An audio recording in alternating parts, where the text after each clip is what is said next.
What is up, and welcome to the Red and Bold Show. We're excited to have you as we discuss the undefeated San Francisco 49ers. They're only 2-0, but we'll take it. I am one of your hosts, Marc Adams.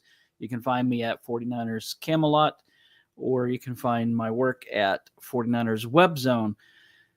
I'm joined by the great and also undefeated Anthony Robertson. Ant, how is it going? It's going good. Yeah, I'm having a good week so far. It's nice that the 49ers are 2-0. It makes content a little bit funner to do when you're talking about a win and you're evaluating players, but it's always in a positive light. That's always good. It's big that the 49ers started with Seattle and getting that big win on the road, but capping it off with a win on the road against New Orleans has really set the table for this season. And they've got another big one coming up with Arizona because it's a divisional matchup. But, getting through those first two road games is very pivotal. And I think, it kind of set up that way. The 49ers could do it if they could get by Seattle. And they took care of business. It wasn't easy, but they got the big win, and that's huge. Yeah, and we're going to get into some of the Arizona Cardinals talk here in a little bit. I think that this is going to be a tough game for the 49ers. We already have some people here in the chat. Thanks, everybody, for joining us this early morning, unless you're on Central Time to me, like I am, in which case your day is partly over. But hey, that's all right. Let's talk a little bit about that game against the New Orleans Saints last Sunday. Mac Jones made his 49ers debut. To me, he looked good, but to those that are saying, and there was one beat writer saying that there's now a quarterback controversy in San Francisco, that if Joe Montana can be replaced, then Brock Purdy can be replaced. There's no quarterback controversy. As well as Mac Jones played, and there's going to be things to his game that he does better than Brock Purdy, but I mean, Brock's a better quarterback. Do you agree with that? And how do you see Mac Jones' very first game as a 49ers quarterback? Yeah, first off, Brock Purdy is the unquestioned, leader of this football team. He's the unquestioned starter of the San Francisco 49ers moving forward. If it wasn't, clear enough, the 49ers gave him a huge contract during the offseason. And the things that Brock Purdy can do are, different than Mac Jones. He's got some ability to extend some plays and make some playmaker type things. Mac Jones was good, though. We got to give him credit. He came out and he was effective in the offense. I think that's exactly what John Lynch and Kyle Shanahan envisioned when they went out and they signed him during free agency, is that if this happened and Brock Purdy had to miss games, that they had a quarterback that was capable of kind of keeping the ship moving forward. And I think that that's exactly what Mac Jones did. It was a little tough during the first part of the game. I thought that he struggled a little bit. I thought Brandon Staley gave him a couple of different looks early that probably Mac Jones and Kyle Shanahan weren't exactly looking for from a Brandon Staley defense. But once they got rhythm and once they started figuring things out, I thought he did a really good job. He held on the ball a little bit longer, I think, than we'd like sometimes, but the throws were on target for the most part. He was accurate. He didn't turn over the football minus that strip sack, but no interceptions. And, it was just an effective plan. And I thought that he executed it. And that's all you can ask of your backup quarterback. And Mac Jones is a borderline starting caliber quarterback in this league. I think he proved that in this game.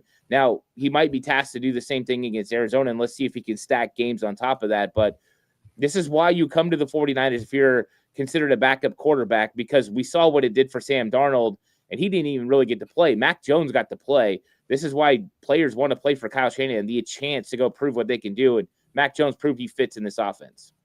Yeah, he did. He played really well. And, there are some that are using this. I think Nick Wright was one on ESPN. Or no, he's not with ESPN. He's with, I forgot who he's with. But Fox, I think, right? FS1. Yeah, I think that's right. But he said something about this is further proof that the 49ers, that Kyle Shanahan can make any quarterback great, or whatever, that he can win games with any of them.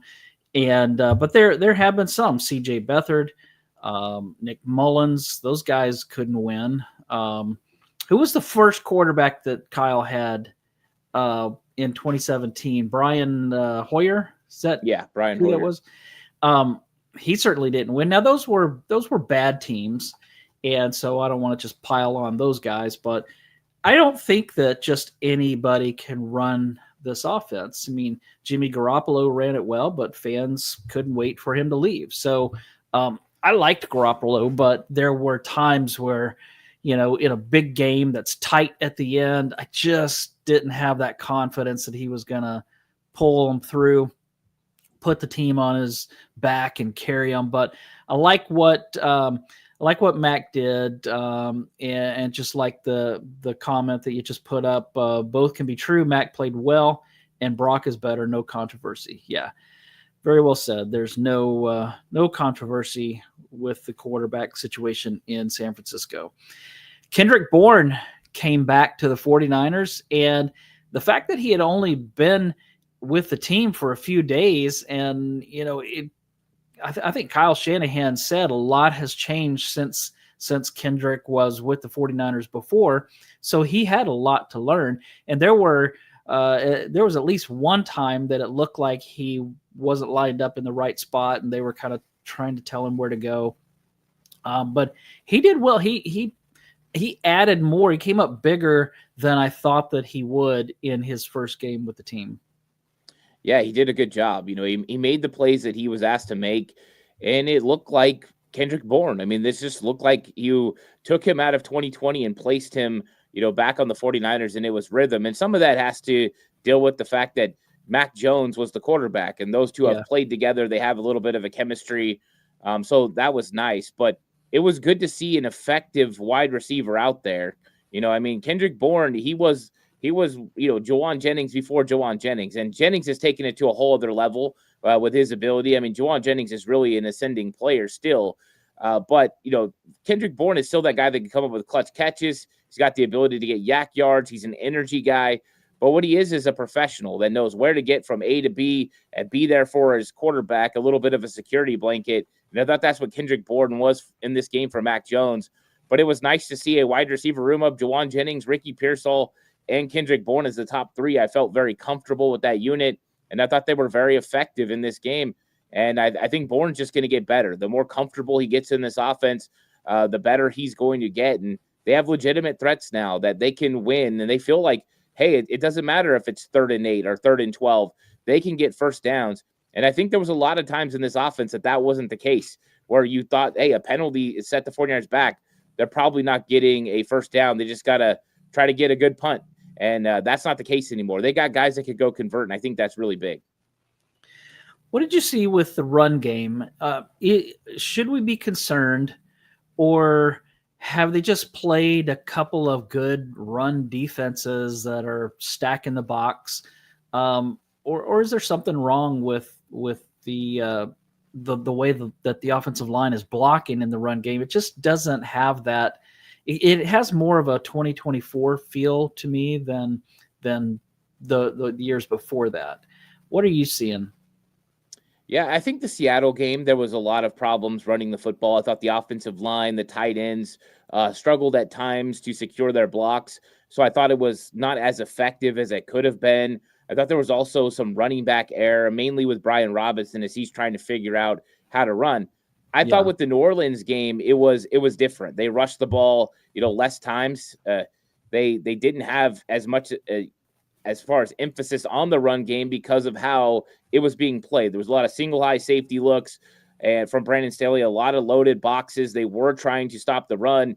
And the 49ers thought, you know what, let's just let Mac Jones kind of get some high percentage throws.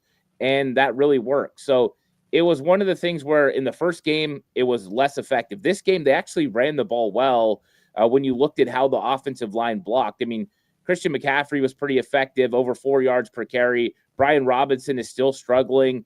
I broke down a little bit of that on my Patreon page.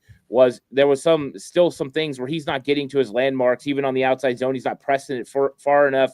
He's still cutting up a little bit early. So you can feel that he's not quite comfortable within this offense yet. But overall, I thought that mainly it was a different blocking for the offensive line. They were a lot more effective in this one than Seattle. So I do think it's kind of a different scenario. I think a third game against a team against Arizona that's really good against the run will kind of give us an idea of where the 49ers sit as far as this run game. But I think it was two pretty much distinct different circumstances that provided different game plans for the 49ers. Let's take a look at the rookies. When you looked at this rookie class on film, what did you like? What did you not like? Michael Williams seemed to have a really strong game. Alfred Collins played more snaps than he did the week before. CJ West was still pretty low. Upton Stout made some plays, still getting picked on, but I mean, what do you expect from a rookie playing nickel?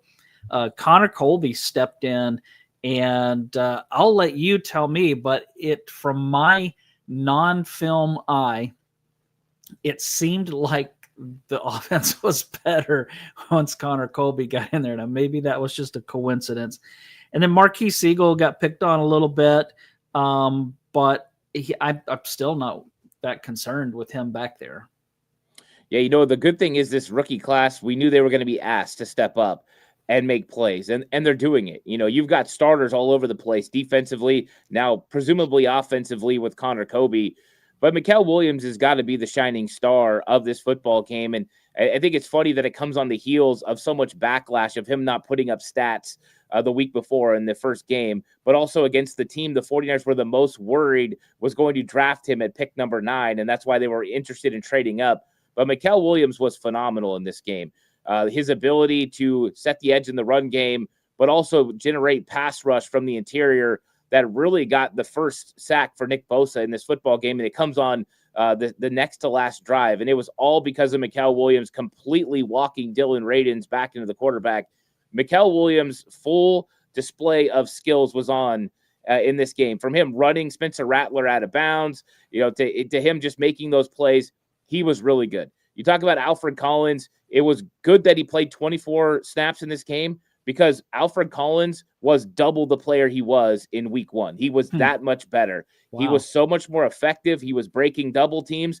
It's still not every snap, right? But we were talking about consistency after week 1. We were getting like one good play and then some bad plays. This time we were getting like 2 or 3 good plays and then a bad play.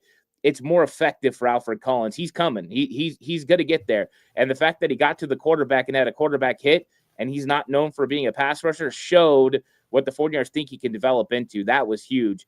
Upton Stout was really good in this game. Really good. The second best run defender on the entire team this week, according to PFF. He was effective. He was good. And even when they did throw at him in coverage, he was locked on in the hip pocket, in phase. This was Upton Stout learning from week 1 and doing very good in week 2. And a little inside information, I do have a connection to Brandon Cooks. Brandon Cooks said he was very impressed with Upton Stout. Wow. So that kind of gives you guys a glimpse of Upton Stout and what people are thinking about him around the league. Marquise Siegel, you're right. They picked on him a little bit, but he was always right there. Still the best tackling 49er on the whole team, according to PFF, and I believe it because I saw it. The dude's really good. And then Connor Colby, we got to talk about him. I think that he really came in, and the best thing you can do as an offensive lineman is nobody notice you're there. And I think that's what Connor Colby did. He went in and everyone's like, hey, Connor Colby's in for Ben Barch. And then everyone forgot about it because Connor Colby was just doing his job. He was effective. He pass blocked well. He run blocked pretty well. The run blocking still needs to get better. But that's tough when you're transitioning from college to NFL and Kyle Shanahan's system. So I expect it to get better as the season goes. But, hey, he was effective and he did a good job. And he's probably going to start moving forward with Barch being out for a while. So rookie class came and they did a really good job. And this is how you win games. The 49ers needed those rookies and they got it done.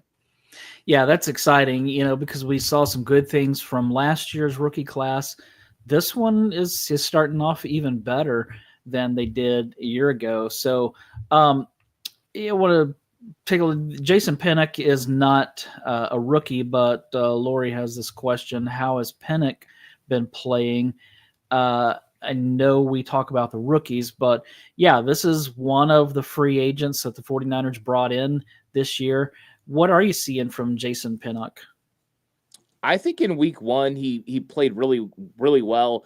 I thought in week 2, If you look at what happened to him, he kind of got picked on a little bit. He was still tackling good. He made a couple of plays as a forced defender that I loved in film when I broke it down. I thought that part of it was good. So you're still getting consistency with run fits and tackling.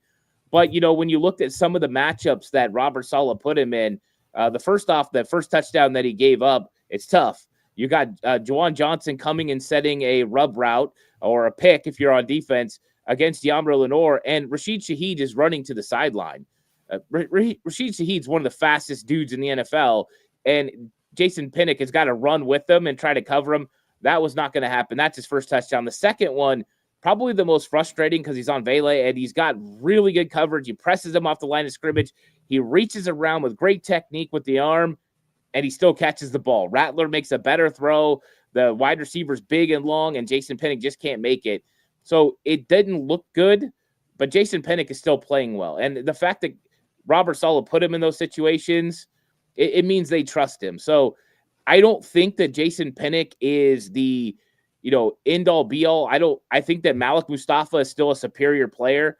But when you're talking about versatility at safety, I think he provides that. Veteran leadership, he provides that. And I'm pretty comfortable with him until whenever Malik Mustafa is coming back. And I'm not worried about him getting beat, because if you're going to get beat, be in the right spots, because, 8 out of 10 times you're going to make that play. That's a tough play to make. These are still NFL players, and they're going to make good plays too.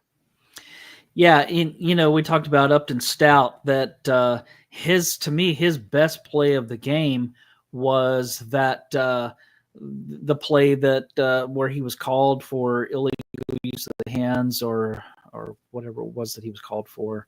You know what I'm talking about, right? Which player? Upton Stout. He was called for illegal, I think it was holding, defensive holding. Okay. Is what it was. I think it's a bogus call. Honestly. Yeah, it was horrible. I wouldn't teach a cornerback to cover it any other way than what he just did.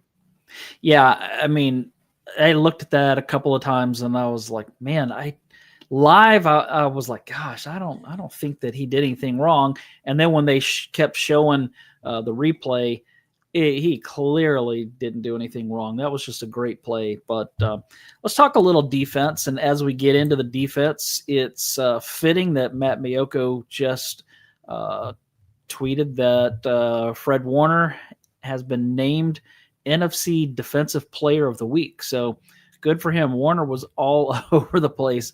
11 tackles, 1 pass defense, to force fumble, a fumble recovery. And that play right there was monumental. It turned the game because all of the momentum was going the Saints' way. And when Warner forced that fumble and recovered it himself, it shifted the momentum at that point. What do you like that you've seen from the defense so far? And what are you maybe concerned about or areas that you see that they need to improve? Well, first off, I got to say, I'm so impressed with Fred Warner. And I want to make sure I point that out because I think sometimes we're lost on his greatness. Like, we don't talk about how great he is. But you talked about that fumble play. It was so great. And there were 3 plays in this game that I thought really highlighted how great Fred Warner is. That was one of them. Him making the play on that football. That was a pivotal play in that game. Number 2, he's covering Juwan Johnson one-on-one. This is one of the better tight ends in football right now. And he comes from the B gap, drops back and covers him, and is spot on perfect coverage and knocks the ball away. We saw safeties in the game that couldn't do that to Juwan Johnson. And one time De'Amaro Lenore couldn't do that, but Fred Warner can do that. And the other play is Rashid Shaheed runs a push pass. He's running full speed across the field. Fred Warner is the one that knocks him out of bounds. And it wasn't because Shaheed got held up. It just proves how great Fred Warner is. He's the best linebacker in football. And I just want to point that out so there's no mistakes. He's the best. He's going to be a first ballot Hall of Famer. And if he's not, I am going to scream at the top of my lungs because he deserves it. But I think the thing that concerns me the most about this defense is a little bit of the run stopping. You know, they did give up 100 yards to Alvin Kamara. Some of that was by design because they went to some of their NASCAR unit and allowed them to run the ball in some key situations, knowing that, hey, you might get 5 yards on 2nd and 10, but we're okay with 3rd and 5 and our opportunity to get off the field. And the 49ers have been really good on 3rd down this year. So I think that is a concern a little bit. I do think the emergence of Alfred Collins could help with stopping the run some. And these teams, that's going to be their number one focus. I thought Kamara was good in this game. I don't think he was great. I think the 49ers gave him some opportunities. But I think if there's one concern, it would be that run defense right now. I think a lot of people will probably point to Renardo Green, but I do think that he had a couple of tough matchups with Chris Olave. That's a little bit tough. 49ers are going to count on him a lot. I think this week's matchups probably are a little bit better for Green, where it's more big and physical wide receivers and not so much those quick guys that get in and out of their breaks quickly. So I think it's the run defense, but I'm really not overly concerned about that, because I think a couple tweaks here and there, you tighten it up, a couple guys get more comfortable within this defense, and it just gets better. I want to talk a little special teams, not much, but just a little, because there are three things that I felt like I felt like the punting game, especially at the end, was really effective. Morstead kept pinning the Saints back on those last two drives. I thought that was huge.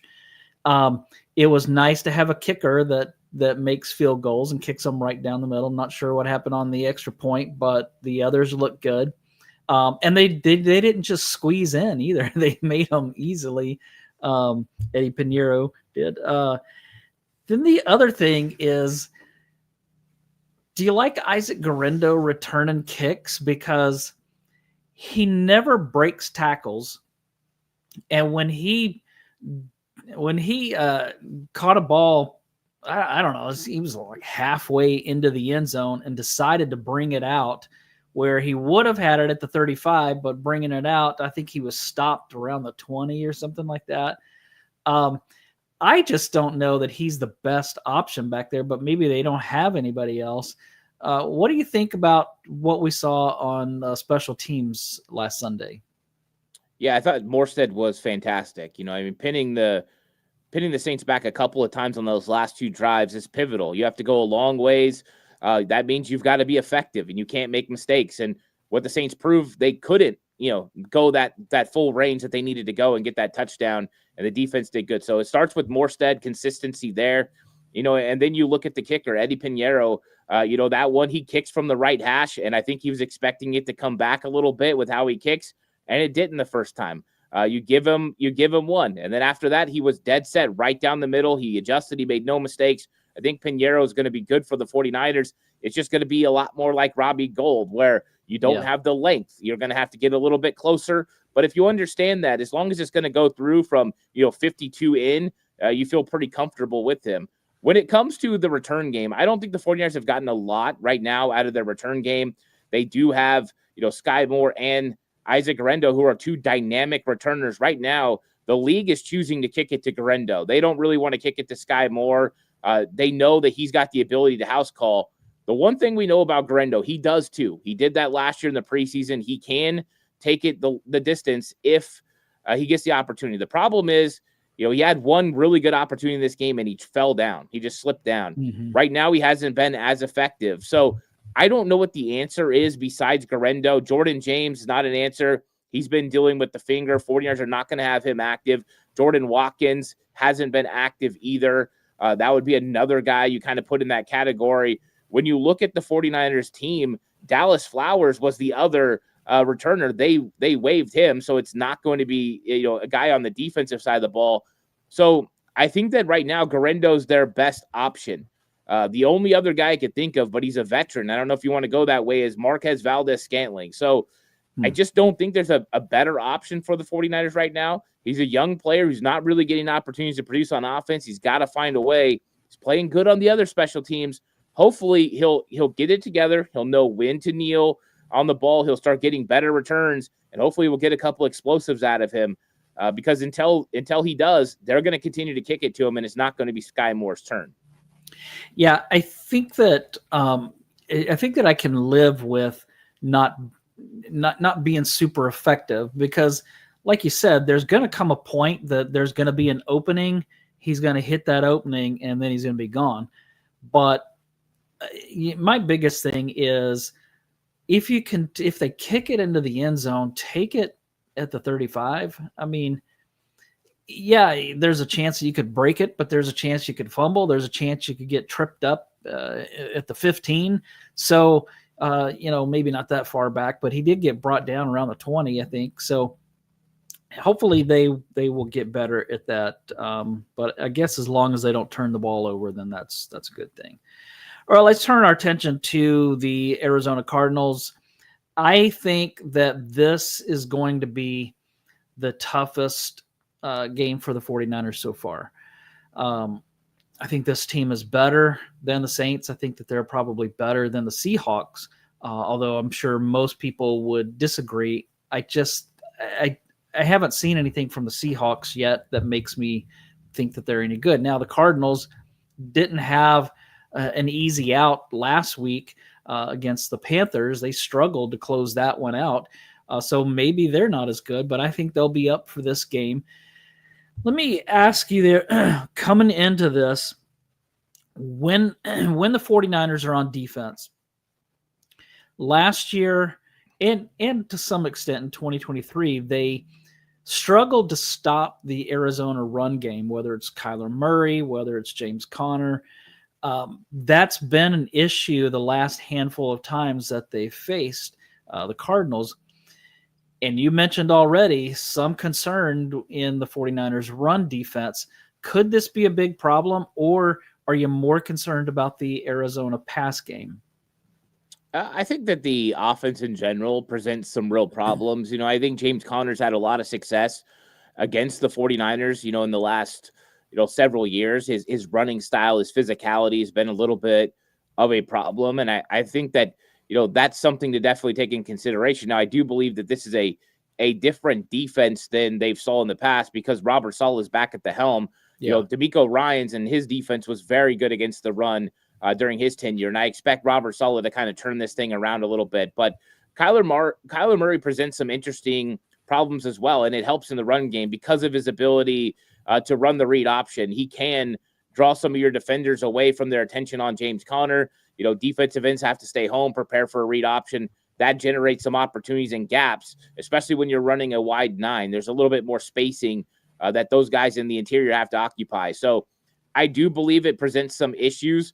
Now, just looking at what they've done over the first 2 weeks, they haven't been as effective running the football. They're averaging about 114 yards per game on the ground, which is still good, but not exactly what the Cardinals have done in the past. 49ers also on the run game taking a step back. But I think that's something to kind of look at. And really, when you look at their offense, it's been good and effective in the red zone, but the defense has really been pushing that offense to be more successful. They haven't been generating long drives and big touchdown plays. They've been getting good field position and then able to capitalize on that field position. So I do think the Cardinals have plenty of weapons. When you look at Harrison, you look at Trey McBride, who's going to be a real problem, for any football team this year.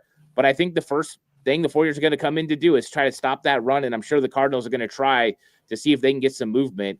And if they can, then it's going to be a James Conner game. But I do think this offense presents problems for the 49ers defense. How about the other way around? When the 49ers have the ball, you talked about how Arizona has a good defense.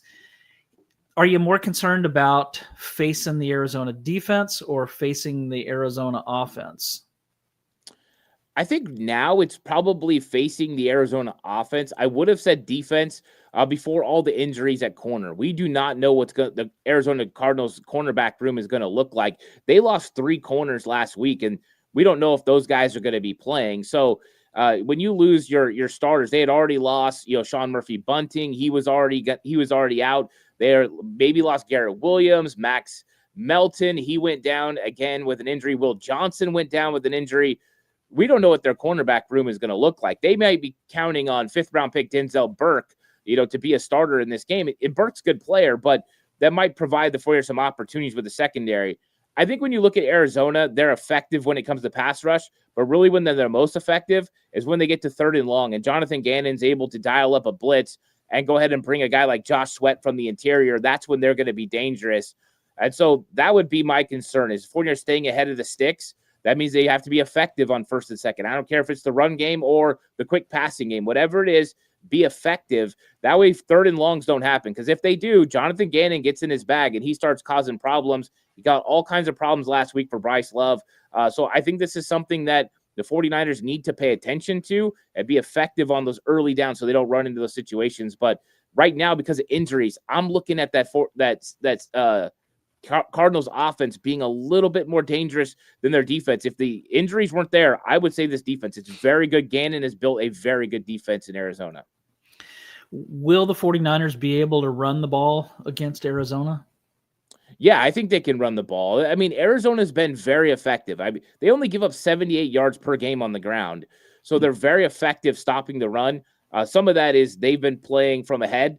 So teams aren't really running the football right now. They're trying to throw to catch up, especially Carolina last week, New Orleans the week before, right? They had to throw 46 times against the Arizona Cardinals in week 1. So that is part of the reason, these teams trying to come back on them, but they have been good on defense, and they got a good defensive line. They've been playing very strong. Of course, their their safeties are really good when you talk about Budda Baker and that group back there. So I think they're going to be less effective against the pass, probably more effective against the run, and that might be something that we see in this game. Once again, Mac Jones has to be more effective throwing the football with some timing routes, getting the ball out, and allowing the 49ers playmakers to kind of chunk play this. And let's just march down the field, right? 7, 8, 9 yards, mix in the run to keep them honest. I think that might be the way the 49ers have to go early. And then once they get down the stretch in the fourth quarter, maybe then they can lean on the run game a little bit more against Arizona. What do you see as the difference makers or the X factors, whether it's a player or whether it's a strategy? What do you see as those things in this game that's going to be the difference between winning and losing? I think it's the effectiveness of Christian McCaffrey. I mean, Christian McCaffrey's an X factor every single week, but you go back and you watch how effective he was against New Orleans, and it's not just when he has the ball in his hands. He was, targeted, 20 times in this football game, but the ramifications of his plays were felt way more. The way he draws attention, Demario Davis coming up on him, and that allowing Jawan Jennings to get behind everyone for a touchdown. These types of things are felt, and it's because of McCaffrey's effectiveness. And the thing is, the 49ers are willing to get him the ball anywhere. And when you're willing to do that, everyone has to pay attention to that. So it's pick your poison. Do we sag super deep? I'd allow you to check it down to Christian McCaffrey for 7 to 10 yards every single time. Or do we willing to play that and make a layered throw, which is a little bit more difficult, but could have huge play potential, like a 42-yard touchdown to Jawan Jennings. I think that's kind of some of the things that McCaffrey adds. So he's effective even when he doesn't have the ball. We used to talk about this with Debo. It's real with Christian McCaffrey. It would be even more so if you had George Kittle, but I think that's the X factor for the 49ers on offense is Christian McCaffrey. I was going to ask, without Brock Purdy, without George Kittle, without Brandon Ayuk and Demarcus Robinson, can the 49ers beat the Arizona Cardinals on Sunday? Well, it's interesting. FanDuel has this game as a 1.5, game right now. 49ers favored by 1.5. It's basically a pick'em game when you look at the line and everything like that. So I do think the 49ers can beat the Arizona Cardinals without those players. I think that this team is going to be very effective in certain categories. Number one, they're very good on third down, both offensively and defensively. That's always a key to winning a football game is getting off the field on third down. 49ers get off the field, 33% they allow conversion rates. That's really good. The first week it was 30%. Last week it went up a little bit, but still really good. That's effective. They also win the time of possession. In the first 2 games, they've won time of possession. Even though they weren't effective running the football last week the way they wanted to be, they still won the time of possession against the Saints, and the Saints ran the ball with Alvin Kamara for over 100 yards. They ran the ball more times than the 49ers, but it was that consistent style of offense. Sometimes that passing can be an extension of the run game, and I thought that's what they did. So if you win on third downs, you win the time of possession, and then you finish in the red zone, which the 49ers did 100% of the time last week, you're going to have a chance to beat anyone you play. And so I think that that's going to be good to see. And I think this thing's got to keep traveling. Robert Saleh's defensive approach has been good. This week it's going to be a little bit different. You have to corral Kyler Murray, which means you have pass rush lane integrity. It's not wild style, get after the quarterback, but it has to be a very strategic point. You got to bring a fifth defender sometimes to kind of keep him in the pocket. Third and longs are still your friend. Earn the right to rush the passer. That's going to be one of the keys for the 49ers. It's a good question in the chat from Lori. She asks, can our tight ends be effective against the Cardinals safeties? So again, as everybody knows, the 49ers are playing backups because George Kittle is out. So you mentioned how good the Cardinals safeties are. So this is a good question. Not only against the safeties, but I guess against linebackers as well. How do you see the tight ends faring this week? Yeah, I think the tight ends, biggest job is in the run game, being effective, blocking on the edge, and sometimes chipping and giving extra help for Colt McKivitz and Trent Williams. We saw them effective there. Kyle Shanahan had a really good game plan on how to use those tight ends. We saw, Luke Farrell and we saw Jake Tunges, get involved in the passing game. I don't know how many times we're going to see that direct correlation of Budda Baker, and Jalen Thompson covering those tight ends. I think sometimes we'll see, them do through routes where they'll run vertical and try to create some separation. I don't know if those are the targets you're going to take on those guys. I think it's going to be more strategic like it was last week. You run these flood concepts, right? The level concepts, get the ball out easy, these high percentage throws to Farrell and to Jake Tunges, and allow them to get a little bit extra yards. But these are more possession type tight ends, so I expect that. I think there's going to be some matchups on some linebackers who are running hook to curl or are covering in the flats, and that's kind of what they'll do. So I don't think you're going to see the direct correlation between that. Where you might see something for the safeties is going to be guys running those through routes like Marquez Valdez-Scantling, who was open a couple of times last week, and Mac Jones didn't pull the trigger, which, hey, you're understandable. You're in your first game. There's some shots down the field that are available to MVS if they want to take it. And I think that's something interesting to watch, because teams right now are trying to drop that other safety, that second safety, into the box sometimes in a lurch type situation or a robber, and he comes in and he wants to take away those deep crossers. And when they do that, it sometimes opens up a deep vertical down the seam. And I think the 49ers can take advantage of that, or two eye safety look. So it could be MVS. It could be somebody else. We've seen the 49ers try to go to Ricky Pearsall, but I don't think we're going to see that tight ends, one-on-one with those safeties very often. Also notice here, NY Niners said hopefully Juice clears protocol and can go. Yeah, we failed to mention that Kyle Juszczyk left the game and is in the concussion protocol. So hopefully he is there, because how different does that offense look when Kyle Juszczyk is not on the field? Well, I think it makes it more difficult for Jake Tunges, especially. Jake Tunges, we got to get, a little bit into his history to understand that this dude originally made the Chicago Bears football team as a fullback. Like, that's what Jake Tunges came out of camp. He didn't last very long, but that's what he did. So he's got the ability to play a little bit there. Now, he doesn't block as effectively as Kyle Juszczyk, and who the heck does from fullback? There's only a couple of guys, right? Picard in Baltimore is probably the next best guy. So the multiplicity of the type of offense you can run with Kyle Juszczyk is a lot more than Jake Tunges. But Jake Tunges is going to give you the ability you had with Ross Dwelley in 2019, where you can run some of the things. You can use him to move around. You can line him up in the backfield. He's still effective catching the ball, so you don't lose that aspect. But make no mistake, teams don't know how to personnel Kyle Juszczyk sometimes. Sometimes he's a fullback. Sometimes he's a guy that can, get the ball out of the backfield. He can go out, line up out wide. They'll put cornerbacks on him. They'll stay in their zone because he can be effective as a pass catcher. I'm not sure teams are going to give Jake Tunges that kind of respect. So Juice really makes this thing go. Plus, he makes it easier when you want to go to 22 personnel with a second fullback. You don't have to bring Braden Willis on the field. So Juice is definitely a big part of this game plan. I did think, though, that last week Jake Tunges did his best that he possibly could in a tough situation, and he does have the skill set to be able to provide the 49ers a little bit of cover if they need it to get by another week versus Arizona. But I think we're all hoping that Kyle Juszczyk's going to be ready to go versus Arizona. Great stuff as always. Anything you want to add? Any final thoughts before we take off? I just think that this is going to be a fun one. The divisional matchup, this is going to really set the table.